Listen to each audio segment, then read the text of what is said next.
नमस्कार विद्यार्थी मित्रांनो, मी प्राध्यापक गणेश पवार स्वागत करतो या नवीन व्हिडिओमध्ये. आज आपण पाहणार आहोत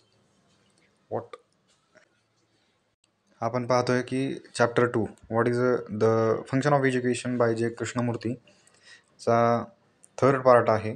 ज्या फर्स्ट पार्टमध्ये आपण बघितलं होतं about the author and text. Second पार्टमध्ये आपण एक क्वेश्चन किंवा छोटासा भाग बघितला होता. असा हे एक पेज, त्यामध्ये की आत्तापर्यंत आपण ह्या प्रश्न कधीच विचारला नाही म्हणाला आपल्या की आपण college why do we take education or what is the means of education. This question we wouldn't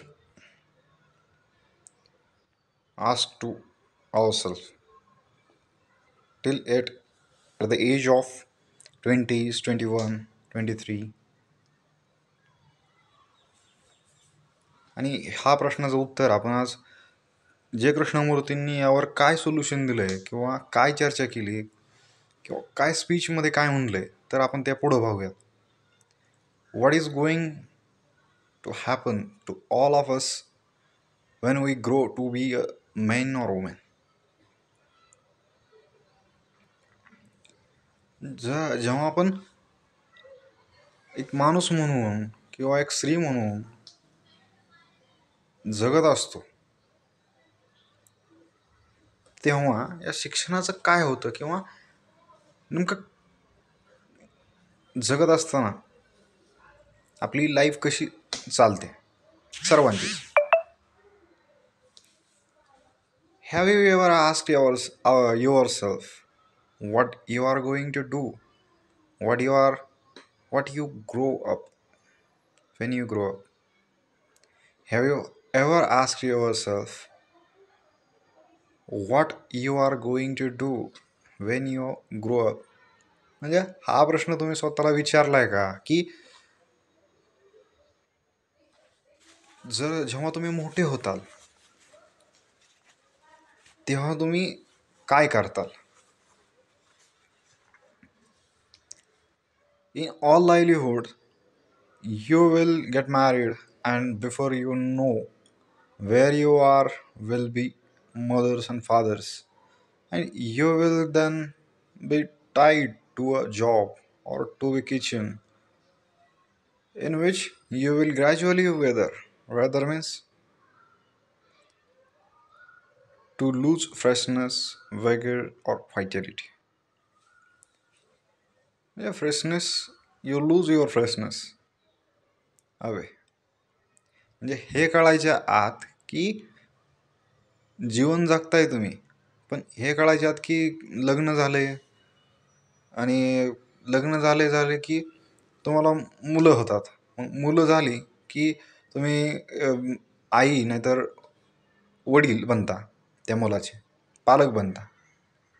आणि त्याचसोबतच तुम्ही हे आई वडील म्हणजे काय हे जाणून घेण्याच्या आधीच तुम्ही ज्या जॉबला बांधले जाता, 9 to 5 जॉब हा तुमचा किंवा 3 शिफ्टमध्ये जॉब तुम्ही करता आणि त्याला तुम्ही बांधले जाता. नाहीतर मग तुम्ही किचनमध्ये काम करण्यासाठी बांधले जाता. त्यामुळं तुमचं काय होतं की जीवन जगण्याचा जो काय रस असतो तो एकदमच फ्रेशनेस तुमची निघून जाते. Is that all that your life is going to be? म्हणजे हे सर्व तुम्ही जे जगताय ते तुमची लाईफ आहे का? मग have you ever ask your self this question? म्हणजे मी काय आता जे जगतोय, भले मी शिक्षण घेतोय, जॉब करतोय, लग्न झालंय, घरच्यांच्या अपेक्षा ह्या पूर्ण करतोय, किंवा बळच हे लाईफला रेटतोय की आजचा नाही उद्याचा दिवस चांगला येईल, उद्याचा नाही पुढल्या वर्षी चांगलं येईल, असं वाईट काळ आहे, हे कधी ना कधी दिवस निघून जातील, हे जे काही जीवन पुढं अपेक्षांनी भरलेलं आहे आणि ते जे काही जगणं चालू आहे आत्ता ते खरंच जीवन जगणं चालू आहे का मग? नाही. Should you not ask it? म्हणजे ते तुम्ही कधी प्रश्न विचारला का? If your family is wealthy, जर तुमची फॅमिली श्रीमंत असेल बा, तर you may have a fairly good position already assured. म्हणजे तुमची जागा तर फॅमिलीमध्ये असेल. जर तुम्हाला तुम्ही वेल्दी असाल, फायनान्शियल स्टॅबिलिटी असेल, तर तुमचं जीवन कसं एकदम आल्हाददायक असेल, आरामदायी असेल, आणि तुम्ही जे काही मागताय ते तुम्हाला सहजासहजी मिळून जाईल. Your father may give you a comfortable job. आनंददायी आल्हाददायी असं तुमचे वडील तुम्हाला तुमच्या लाईफमध्ये सेटल करून देतील, तुम्हाला जॉब मिळवून देतील. और you may gate richly married. म्हणजे त्यासोबतच म्हणजे जॉब पण मिळेल तर मिळेल, किंवा चांगल्या, जर तुमच्या घरातच चांगले, तर तुम्ही पुढली जी काही मुलगी किंवा मुलगा यांच्याशी विवाह करताल, तर ते सुद्धा चांगल्या घरातले म्हणजे श्रीमंतच पाहताल. म्हणजे श्रीमंत घरातील मुलगा मुलगीशी तुमचा विवाह होईल. But there also you will decay, deteriorate. Deteriorate means to become worse. म्हणजे हे सगळं केलं की चांगल्या फॅमिलीमधून बिलॉंग करतो, तुम्ही घरी श्रीमंत आहे, सगळं एकदम ऐशारामात चालू आहे, पैसे जेवढे पाहिजे तेवढे मिळतात, वडील अजूनही काम करतात, आणि त्यांचं कर्तव्य होतं की तुम्हाला चांगला जॉब मिळवून द्यायचा, तर ते त्यांनी दिला, जॉब मिळवून दिला, चांगल्या घरात लग्नही करून दिलं तुमचं, सगळं काय व्यवस्थित चालू आहे. पण हे सुद्धा काही जगणं आहे का? तुमचा स्वाभिमान, तुम्ही स्वकर्तृत्व काहीतरी असतं, ते तुम्ही जगलात का? पैसा नसल्यावर कसं जीवन असतं, असल्यावर काय असतं, जीवनाचे चढ उतार काय असतात, हे तुम्हाला समजलं का? नाही. मग हे जीवनसुद्धा एक वर्स आहे ना, एक शाप अभिशाप जगल्यासारखंच आपण जगतोय. हे असं आपल्याला अधूनमधून का होईना पण जीवन स्वतःला प्रश्न विचारल्यावर, मनाने स्वतःला प्रश्न विचारल्यावर असं वाटतंच. शुअरली, खरंच, education has no meaning useless unless it helps you to understand the vast expanse of life with all its subtleties, with its extraordinary beauty, its sorrows and joys. म्हणजे एज्युकेशन हे शिक्षण तोपर्यंत काही कामाचं नाही, जोपर्यंत ते शिक्षण तुम्हाला जीवन किती मोठं आहे, त्याचा व्याप किती मोठा आहे, त्यातल्या अडचणी, त्याचं जीवनाचं एक्स्ट्रॉर्डनरी काय, सौंदर्य कसं आहे, त्यासोबतच जीवनामधील दुःख सुख, ह्या सर्व गोष्टींचा अर्थ जोपर्यंत शिक्षण तुम्हाला समजून सांगत नाही किंवा कळू कळू देत नाही, तोपर्यंत त्या शिक्षणाचा काय उपयोग? You may win degrees, you may have a series of letters after your name and land a very good job, but then what? म्हणजे तुम्ही डिग्री मिळवली, चला पुढं जाऊन तुम्ही तुमच्या नावापुढं डॉक्टर, PhD, MPhil काय असेल ते, सेट नेट किंवा डॉक्टरेट, डिलिटरेट म्हणजे डिलीट, किंवा अजूनही काही लॉयर लावलं, ॲडव्होकेट लावलं तुम्ही, किंवा कॉप लावलं, म्हणजे पोलीसमध्ये असेल PSI, IPS, IAS, चेअरमन, हे ज्या काही डिग्र्या तुम्ही मिळवल्या त्याची इनिशियल्स लेटर्स ते तुम्ही तुमच्या नावापुढं नेमप्लेटवर लावली, चांगल्या प्रकारचा जॉब मिळवला, पण पुढं काय? What is the point it all if in the process your mind becomes dull, very very means tired and exhausted and stupid. जर तुमच्या मानसिक हे सगळं तुम्ही मिळवलं, जॉब मिळवला, तुमच्या पुढं तुमच्या जीवनामध्ये शिक्षण घेऊन विविध डिग्र्या मिळवल्या, ते अल्फाबेट्स तुमच्या नावापुढं नेमप्लेटवर लावली, पण एवढं करूनही जीवनाची प्रोसेस न समजल्यामुळं तुम्हाला तुमचं जीवन हे एकदम टायर्ड चालू आहे, की एकदम डल, एकदम वाईट असं स्वतःला आपण म्हणतो आणि एकदम मूर्खपणाचं चालू आहे. तर त्याचा काय उपयोग? So while you are young, जोपर्यंत तुम्ही यंग आहात, must you not seek to find out what life is all about. मग जोपर्यंत तुम्ही तरुण आहात, जोपर्यंत तुमच्यात ऊर्जा आहे, करण्याची धमक आहे, रक्तामध्ये उबाळ आहे, तोपर्यंत तुम्ही मग हे का नाही शोधून काढत की, किंवा हा शोधण्याचा प्रयत्न नाही करत की जीवन म्हणजे काय, जीवनाचा अर्थ काय, या प्रश्नाचं उत्तर तुम्ही शोधण्याचा प्रयत्न का करत नाही? And is it not the true function of education to cultivate in you the intelligence which you will try to find the answer to all these questions?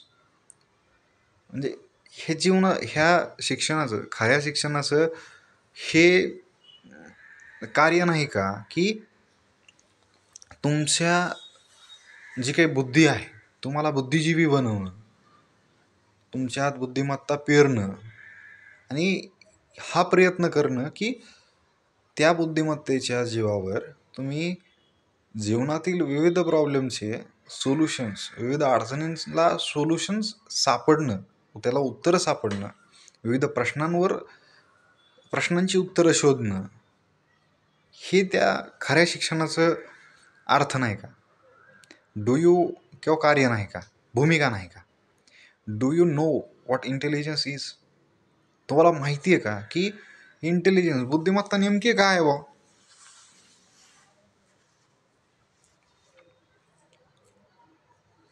It is the capacity, ही एक क्षमता आहे करण्याची. Surely to think freely. क्षमता, पण कसली? की तुमचा जो तुम्ही विचार करताल, इंटेलिजन्सचा अर्थ इथं सांगितला आहे. तर कसा सांगितला आहे? इंटेलिजन्स म्हणजे काय? तर कॅपॅसिटी, क्षमता, चांगला विचार करण्याची क्षमता, आणि मुक्त म्हणजे विचार करण्याचं स्वातंत्र्य असणे, विदाऊट फेअर. तुमच्या मनामध्ये कसलीही भीती नसणे, त्यासोबत विदाऊट फॉर्म्युला जनरल लॉ. म्हणजे तुम्ही कसा विचार करताय, काय जगताय, किंवा कसं जगताय, किंवा कसं जीवनाला समजून घेताय, त्याचा कसलाही फॉर्म्युला नसणं. So that you begin to discover yourself, what is real, what is true. But if you are frightened, you will never be intelligent. म्हणजे तुम्ही सत्याच्या शोधामध्ये चाचपडत असताना, किंवा चाचपडला नाहीत, तुम्ही सत्य शोधण्याच्या मार्गाच्या मागे पडला नाहीत, आणि प्रत्येक गोष्टीत भीती तुमच्या जीवनामध्ये राहते की शिकलो नाही किंवा फेल झालो लाईफमध्ये तर लोक काय म्हणतील, परीक्षा पास नाही झालो तर लोक काय म्हणतील, लग्न झालं की नोकरी नाही लागली लोक काय म्हणतील, लग्न नाही झालं लोक काय म्हणतील, बरोबर, मुलं नाही झाली लोक काय म्हणतील.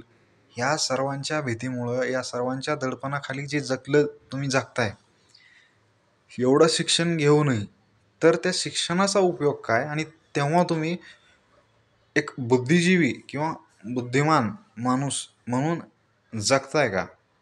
हा प्रश्न तुमच्या पुढं आहे. आणि हा असा प्रश्न आहे की त्याचं उत्तर तुमच्यापाशी आहे. असं म्हणलं जातं, परीक्षा म्हणजे काय? तर स्वतःच्या आत डोकावून पाहण्याची संधी आपण देत असतो. परीक्षा घेणं म्हणजे काय? तर स्वतःच्या आत डोकावून पाहण्याची संधी आपण पाहतो, आणि जे काय आपल्याला मार्क्स मिळतात त्याच्यावर आपली मेंटॅलिटी किंवा इंटेलिजन्स ठरते, असं मेरिट बेसवर. आणि ते कॉम्पिटिशनमध्ये आपण उतरवतो, म्हणजे समाज आपल्याला उतरवतो. ती व्यवस्था आपल्याला त्या कॉम्पिटिशनच्या लेवलवर आणून ठेवते की 100 जणांमधून जर एकाला 10पैकी 10 पडले आणि एखाद्याला बाकीच्यांना 9, काहीला 8, काहीला 7, काहीला 0 पडला, तर ते तेवढी त्यांची बुद्धिमत्ता आहे असं ठरवलं जातं. पण खरंच ती परीक्षा आहे का मग? नाही. तर ज्याला 0 पडलेला आहे, ज्या विद्यार्थ्याला 0 पडलेला आहे, त्या विद्यार्थ्याची प्रोग्रेस की 0 का पडला, ते प्रश्न कशा प्रकारचे होते, त्याची उत्तरं काय अपेक्षित होती, हे जोपर्यंत त्या विद्यार्थ्याला समजणार नाही, ती व्यवस्था समजणार नाही, ती मेरिटच बेस का घेतलं, त्याची बुद्धिमत्ता ठरवण्याचे जो पॅरामीटर आहे की 0 म्हणल्यावर डल, 10पैकी 10 म्हणलं की out of extraordinary, outstanding, excellent, हे काही जो पॅरामीटर मोजमाप ठेवलेलं आहे बुद्धिमत्तेचं, तर ते त्याला ती समजलं पाहिजे, का ठेवलं हे समजलं पाहिजे. आणि त्या व्यवस्थेमध्ये जर तो फिट बसत नसेल, तर मग त्या विद्यार्थ्याचं शिक्षण आणि जीवन तुम्ही उद्ध्वस्त करताय असं वाटत नाही का? हा प्रश्न तुम्ही स्वतःला जेव्हा विचारता, तेव्हाच तुम्ही एक सजग नागरिक किंवा जागृत माणूस म्हणून कसं जगायचं, या व्यवस्थेला आपण फिट बसत नसू तर आपलं जगणं नाही का, हे क्लिअर होतं या प्रश्नांमधून. पुढं चाललं होतं आपलं की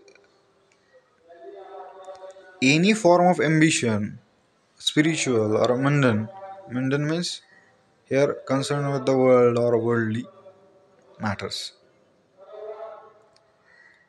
breeds anxiety, fear. Therefore, ambition does not help to bring about a mind that is clear, simple, direct and hence intelligent. म्हणजे आपण जे बोललो ते आता की जर आपल्याला ध्येय असेल, या व्यवस्थेमध्ये जे काही परीक्षा, जो काही पॅटर्न, लाईफची प्रोसेस, लाईफ सायकल म्हणून ज्या गोष्टी ठरवल्या गेल्यात त्या तशाच असाव्यात का? तशा नाही घडल्या, आपण त्यापेक्षा व्यतिरिक्त जीवन जर जगलो तर त्या व्यवस्थेशी आपण सुटेबल नाही झालो, त्या व्यतिरिक्त आपले काही मनामध्ये इच्छा, आकांक्षा, महत्त्वाकांक्षा असेल आणि स्पिरिच्युअल, आध्यात्मिक क्षेत्रामध्ये आपल्याला रस असेल नसेल, त्या व्यतिरिक्त काही गोष्टी आहेत का?